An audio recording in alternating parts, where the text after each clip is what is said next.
What if I told you that the secret to being productive had nothing to do with motivation or willpower? And weirdly, the secret is actually harnessing your laziness. Yep, you heard that right. You can use being lazy to your advantage. And I know that because I've done it myself. And honestly, it's super easy to do once you know how. But first, I'm going to break a misconception that I absolutely hate. Your laziness is not your fault. When people refer to themselves as lazy, they usually mean that they find it hard to do certain things. They often don't do the things they know they should, and do the things they know they shouldn't. What's crazy is that people blame themselves for these things. They think that it's bad that they usually choose the easier option, which is absolutely insane because it's how our brains evolved in order for us to survive. Let me explain. So when people talk about being lazy, they usually mean that they have bad habits. They repeatedly do something that they know isn't best for them long term. Let's use a common example: ordering takeaway instead of cooking something healthy. To understand why we do this, let's look at a popular framework for how we form a habit. This framework comes from Atomic Habits by James Clear. A habit gets formed through a 4-step loop known as the habit loop. The first component is the cue, aka the trigger. This trigger is what tells your brain to go into auto and to use a habit.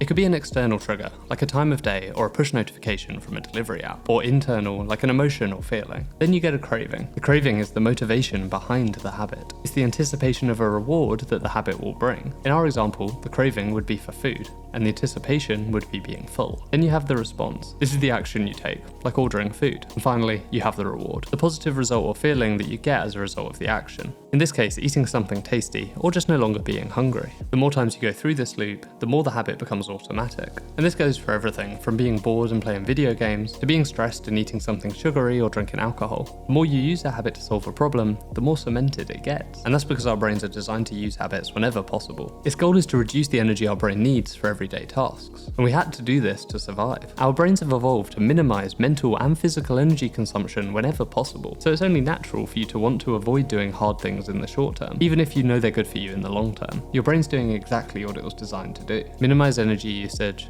and solve immediate problems with immediate solutions. The great news is if you understand this pattern, it's easy to use it to change your habits. You can hack this pattern to make it easy to do the things that are good for you. And if you make it harder to do the bad thing than the good thing, your lazy brain will just do the good thing. It really is that simple. We make over 35,000 decisions a day. And despite this, people generally don't think about how they make their decisions. And the decision you make is hugely impacted by how that choice is presented to you. In fact, there's a whole practice that focuses on influencing people's decisions by controlling how a choice is presented. It's called choice architecture.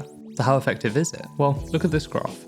Here you can see the percentage of organ donors for each of these European countries. There's a huge difference between this group on the right and the group on the left. But what's the reason? Surprisingly, it's nothing to do with religion, culture, or location. Denmark and Sweden are right next to each other and share a lot of cultural similarities. So why is there an 81% difference in the donation rate? Well, there's one simple difference between these countries. The difference is how the donation request forms are sent out in each country. In countries with low donation rates, you must opt in to be an organ donor, i.e., tick here if you'd like to be an organ donor. And in countries with a high donation rate, you have to opt out of being an organ donor, i.e., tick here if you don't want to be an organ donor. That's such an incredible difference for such a small change. This study was conducted by researchers from Columbia University and London Business School. The study concluded, in most cases, the majority of people choose the default option to which they were assigned. And we can use the results from this study to engineer situations in our own lives. We need to create situations where the default option is the one that's better for us. Put another way, we're going to make it harder to be bad than be good. And this is known as environment design. So we get the basic concept.